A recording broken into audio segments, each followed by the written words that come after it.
Hello everyone and hello Sagittarius. Itong reading na to ay para sa February 2026 where we look into the energies of for the month and ano yung mga advice cards ang gustong ibigay ng universe para sa'yo. Ang goal ng channel na to is to give guidance, sourcing the light from the creator with good intentions para may positive energies ang lahat. Please follow or subscribe. Sobrang importante ng inyong suporta para makontinue natin ang readings dito. Sagittarius, ang past card mo ay ang Nine of Wands in reverse. Grabe yung pagod mo nung mga nakaraang buwan, Sag. Pinilit mong panindigan yung mga bagay na hindi naman na talagang working para sa'yo. Kaya ayun, na-drain ka ng husto. Parang pader ka na gumuho kasi hindi mo na kaya pang protektahan yung image mong strong. Kahit deep inside, durog na durog ka na. Suko ka na rin sa mga laban na feeling mo wala namang patutunguhan. Napagod ka kasi masyado kang naging defensive at mapagduda sa lahat ng tao sa paligid mo. Instead na resilience, naging stubbornness yung nangyari. Kaya imbes na makaabante, na stuck ka pa sa pagiging pagod. You have the Fool in your present card. Ngayon, bigla ka naging the Fool. Ready ka nang tumalon sa kahit anong bago kasi sawa ka na sa luma at gusto mo na lang makahinga. May vibe ka na I don't care, wala ka nang pakialam at gusto mo lang mag-adventure. Kaya kahit walang kasiguruhan, sige ka pa rin sa pag-explore ng mga bagong hobby or career path. Pero ingat lang, huwag mong gawing personality trait yung pagiging reckless.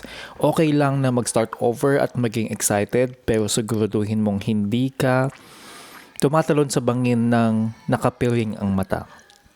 Fresh start ito, hindi lisensya para maging irresponsable.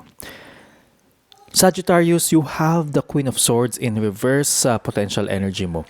Maging maingat ka sa energy na to kasi ito yung pwedeng humarang sa growth mo dahil nasaktan ka dati. Baka maging masyado kang matalas magsalita at maging bitter sa lahat ng bagay. Ginagawa mong defense mechanism yung pagiging mapanghusga para lang hindi ka na uli maisahan ng iba. May tendency ka rin na mag-overthink at gamitin yung talino mo para i-manipulate yung sitwasyong pabor para sa'yo. Kahit alam mong mali, kung hindi mo to babantayan, mapapalayo mo yung mga taong may magandang intention sa'yo dahil lang sa takot mong magmukhang mahina ulit.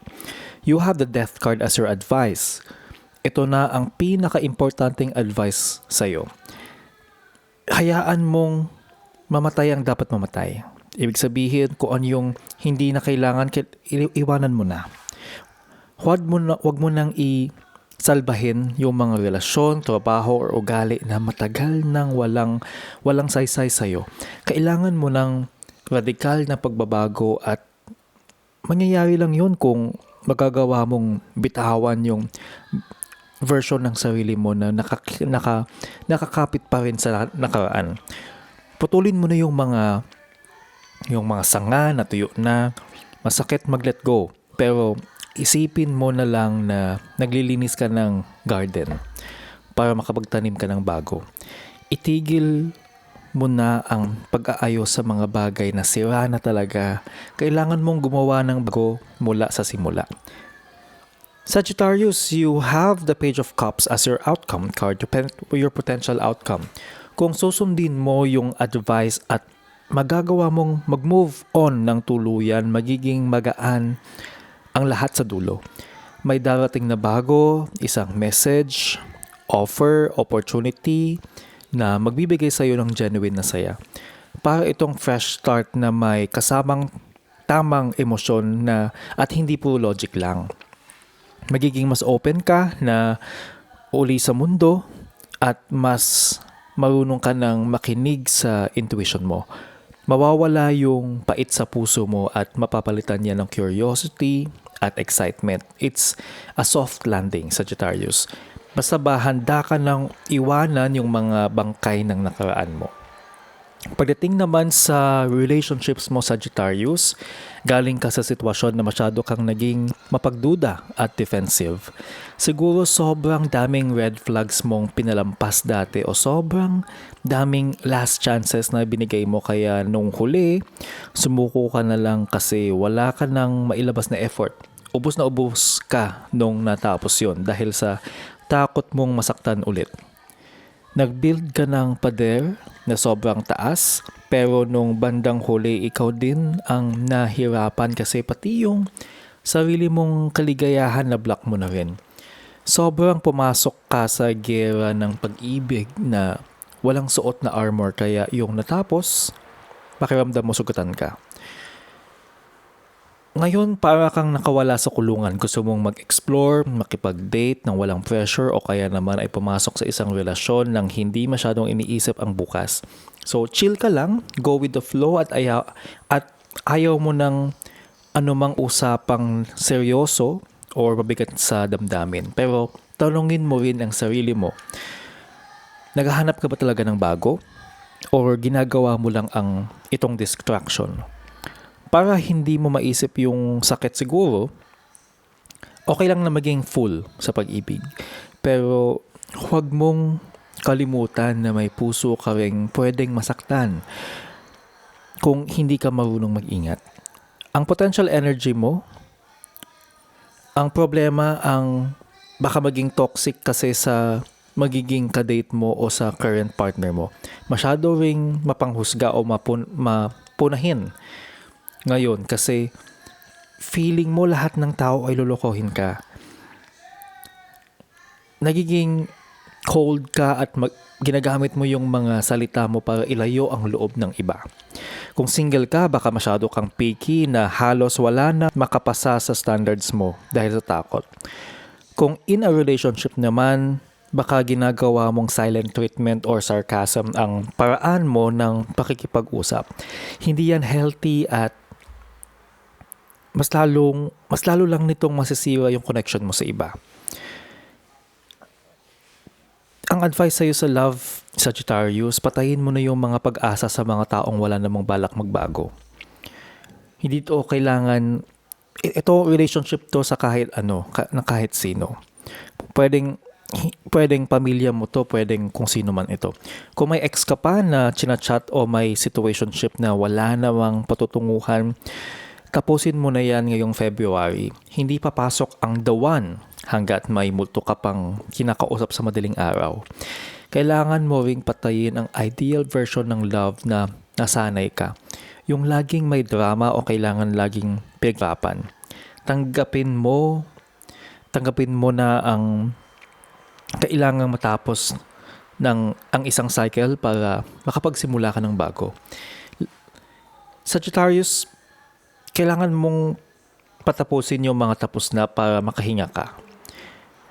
Sa huli, kapag malinis na ang puso mo, Sagittarius, may darating na bagong spark. Isang taong malambot ng puso at marunong makinig sa'yo ang papasok sa buhay mo.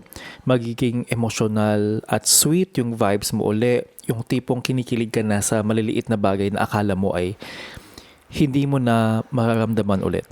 Magiging mas vulnerable ka pero mas parang safe at masaya. Mawawala yung kalyo sa puso mo at papalitan niya ng bagong pag-asa. Basta ba marunong kang mag-move on ng tuluyan. Ang outcome mo sa love ay isang magandang simula na puno ng malasakit at lambing. Punta na tayo sa advice cards. Kung nakatulong sa inyo ang reading na ito, please subscribe. Hit the like button if you are on YouTube and follow kung kayo naman ay nasa Facebook. Huwag niyo po kalimutan i-share ito sa mga kilala ninyo na kailangan ng reading. I-share ito sa mga kilala ninyo na kailangan ng reading. Maliit na bagay lang ito to support this channel para blessings lang ang umiikot sa community natin. Sagittarius, ang unang advice card mo ay organize for success. Huwag kang matakot sa salitang organize. Hindi ito tungkol sa pagiging boring, tungkol ito sa paglilinaw ng intentions mo. Dahil nga nasa the full energy ka at gusto mong tumalon sa bago, kailangan mo ng maayos na plano. Ayusin mo yung kwarto mo, yung reports mo sa trabaho, at lalo na yung finances mo. Pero alam mo kung saan ka lulugar. Kailangan mong magawa itong mga to. Kapag organisado ang paligid at isip mo, mas madali mong makikita yung next steps mo.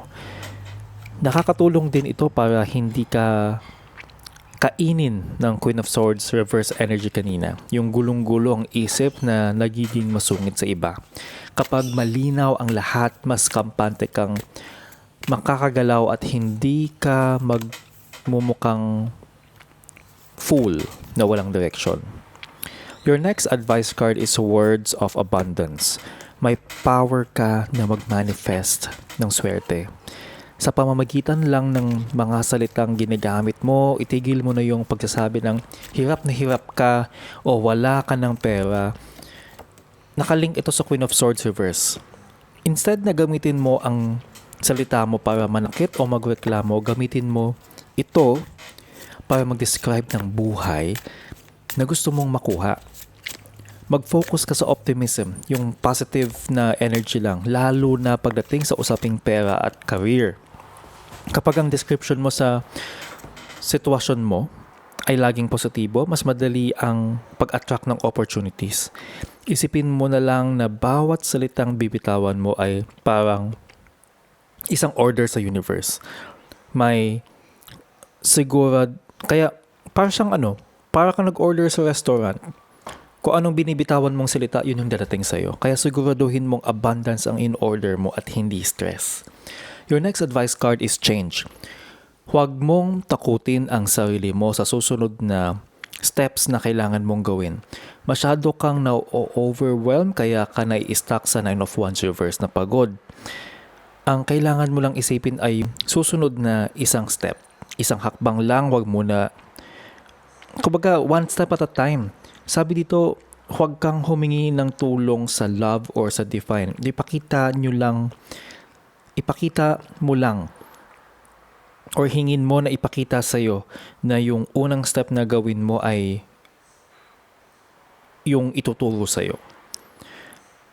Kasi ito yung kailangan mo para makuha mo yung tamang pagbabago sa buhay mo. Your next advice card is ambition.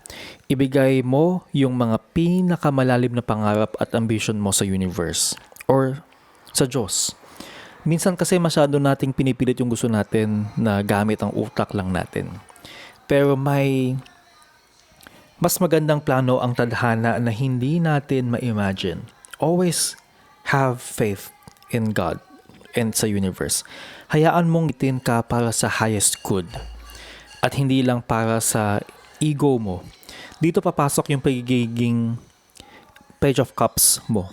Yung pagiging humble at open sa mga bagong pangyayari. Imbes na pilitin mong kontrolin ang lahat, magtiwala ka na may mas malaking plano para sa'yo. Kapag binitawan mo ang control, doon mas bumibilis ang dating ng mga blessing na deserve mo talaga. About your relationships, kailangan mong maniwala na ang positive thinking at faith ang magdadala sa'yo sa tamang tao. Kung lagi mong iniisip na lahat nila ay manloloko, yun talaga yung makukuha mo. Balikan natin yung Page of Cups kanina. Darating ang bagong spark kung maniniwala kang posible itong mangyari. Ang optimism ay parang magnet sa pag-ibig.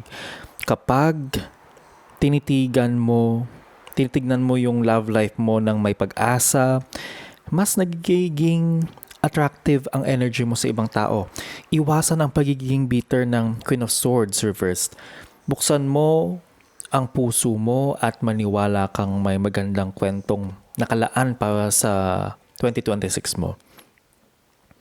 You have the crystal card advice, which is Azurite, Deep Emotional Healing.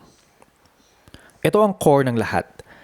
Handa na ang puso mong mag-heal mula sa mga sugat ng nakaraan.